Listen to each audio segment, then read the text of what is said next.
creature from hell. At ikaw namang super under the saya. Kasuhan niyo ako sa sinasabi ko na dinahin niyo yung eleksyon ninyo. Haharapin ko kayong mag-asawa. Mantaraya kayo, wala kayong karapatan manatili sa Malacanang. Dito ako naninindigan para sa milyon-milyong Pilipino. Hindi para kay Pastor Kibuloy, hindi para sa KOJC, kundi para sa lahat ng Pilipino nandito.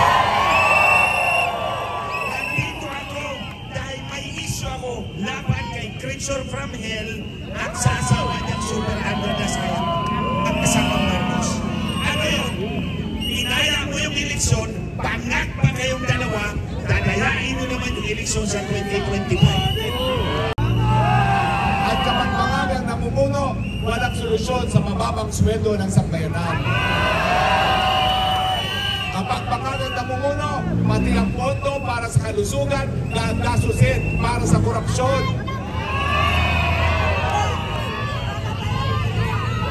Ako po ngayon ay walang boses, may karamdaman, pero kinakailangan makiisa dahil kung hindi tayo makikiisa, sino pa ang maninindigan? So sapat na po ang aking presensya, walang boses, pero matuloy na nakikibaka, kinakailangan. Ang Pilipinas nasa kamay ng taong nasa tamang pag-iisip.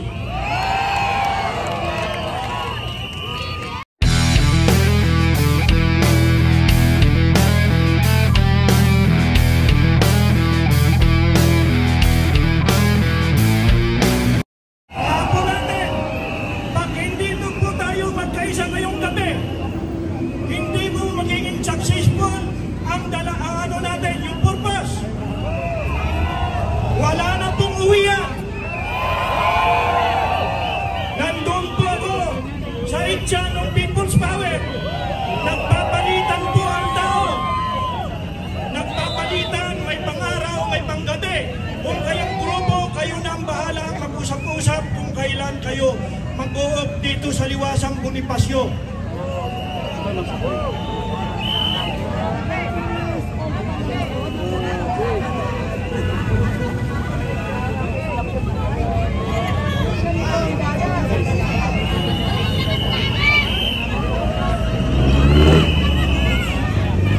Pinapapwesto lang, pinapapwesto.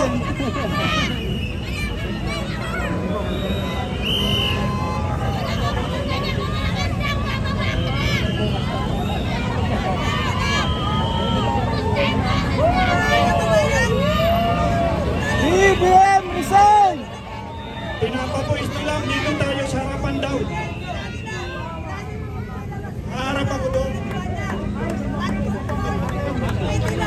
Mga kababayan,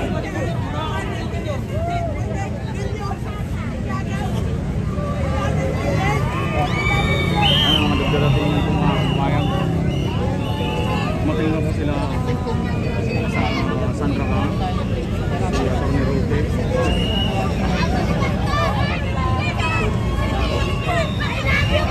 Mga kasama, binabati ko kayo dahil kayo po ay naninindigan para sa sambayanang Pilipino. Mabuhay po kayo. Narito po tayo dahil nais natin salbahin ang bansa sa kuko ng mga bangal.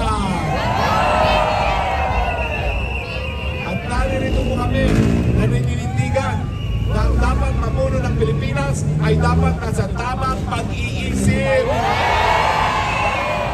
Dahil kapag ikaw ay bangat, kakalad ka rin mo sa gera ang iyong bansa.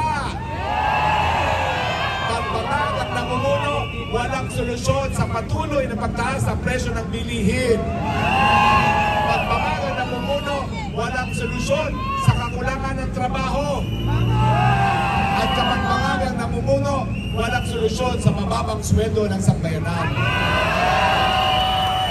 Kapag pangalan namumuno, pati ang pondo para sa kalusugan, gagastusin para sa korupsyon.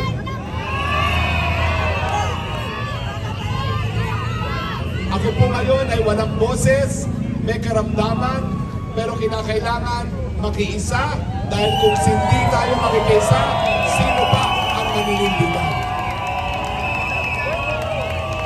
So sapat na po ang aking presensya, walang boses, pero patuloy na nakikibaka, kinakailangan.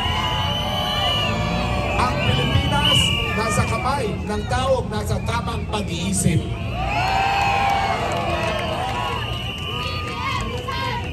BBM resign! BBM resign! BBM resign! BBM resign! BBM resign! BBM resign! BBM resign!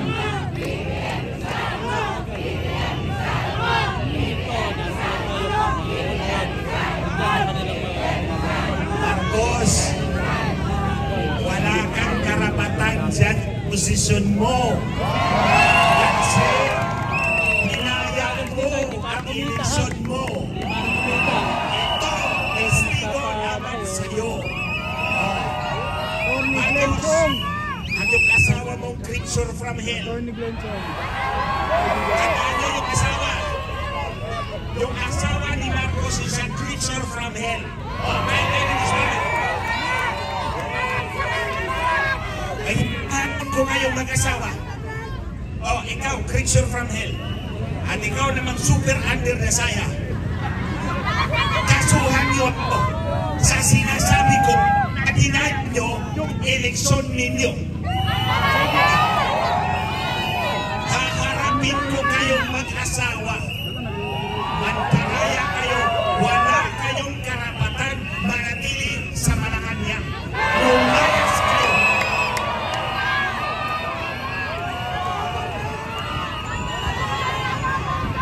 Lumayas kayong mag-asawa kasi wala kayong karapatan dyan sa pwesto. Ikaw, creature from hell, kung nandito ka lang, sasampalin ka na kita ulit.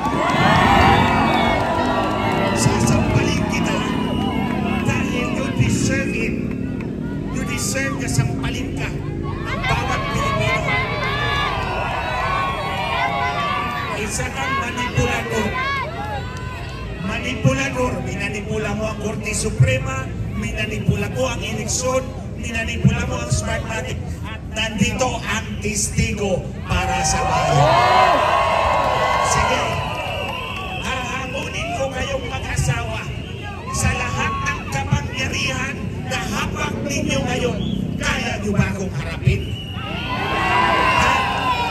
Kaya nyo akong harapin? Nandito ako naninindigan para sa milyon-milyong Pilipino. Hindi para kay Pastor Kibuloy, hindi para sa KOJC, kundi para sa lahat ng Pilipinong nandito. Nandito ako dahil may issue ako laban kay creature from hell at sa asawa niyang super under the sky, ang kasamang Marcos. Ano yun? Inaya mo yung eleksyon, pangak pa kayong dalawa, dadayain mo naman yung eleksyon sa 2025. Yung isa drug addict, yung isa drug pusher, di ba? Pamilya ng mga drug addicts, yung isa drug addict, yung isa drug pusher. Si Marcos Jr. ang drug addict, ang asawa ang drug pusher, di ba? Kati tulungan. Okay ba? Pero hinahamon ko talaga itong mga asawang ito. Hawak nyo na lahat ng kapangyarihan. Wala akong hawak, kundi determinasyon na ibagawan ang bawat Pilipino. Nandito ako sa harap ng milyon-milyong Pilipino, hinahamon ko kayo, kasuhan nyo ako doon sa binulgar ko na minanipulan ninyo ang inyong eleksyon. Wala kayong karapatan manatili sa Malacanang. Yan ang isyu ko laban sa inyo. Mandaraya kayong mag-asawa, pangag pa kayo, ano ang kinabukasan na mapapala ng bawat Pilipino. Kung kayo o kami, mga kababayan, nandito kami sa Liwasang Bonifacio. We risk our lives because we need to stand up now and fight. It cannot be tomorrow. It cannot be next week. It cannot be next year. It has to be today. Simulan natin ngayon sa araw na to.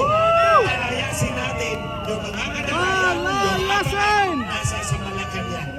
We deserve a better leader. We do not need a drug addict. Diba? Hindi namin kailangan ng drug addict kasi kung drug addict na mamumulo, ayan, anong ginawa nila sa KOGC. Diba? So ito ay Tayo mga inosenteng tao. We are only called to bet on a future. This is our moment. Let's take that moment, rise up, fight, and win for the future of our people. Maraming salamat.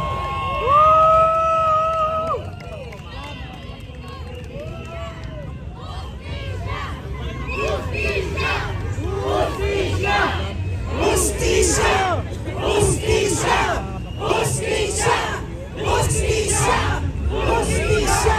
Justicia! Justicia! Justicia!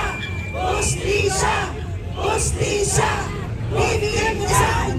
BBM resign! BBM resign! BBM resign! BBM resign! Marcos resign! Marcos resign! Marcos resign! Marcos resign! Marcos resign! Marcos resign! Everybody, kantahin natin ang bayan ko.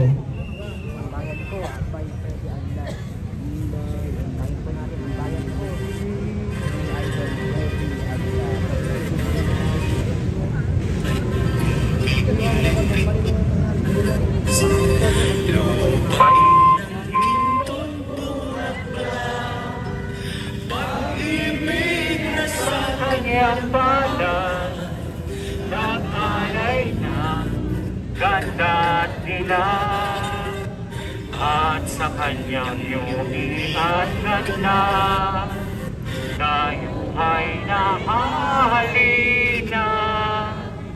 Bayan ko, pinihag ka, nasa laksa dosa.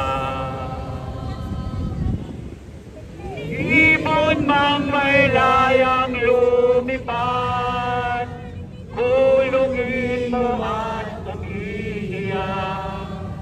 Bayan pa kayang saktan nila, ang ibang sa mapangkat. Pilipinas kong inumutya, ugat ng luha at dalita. Aking atika, magkita kang sa dalaya.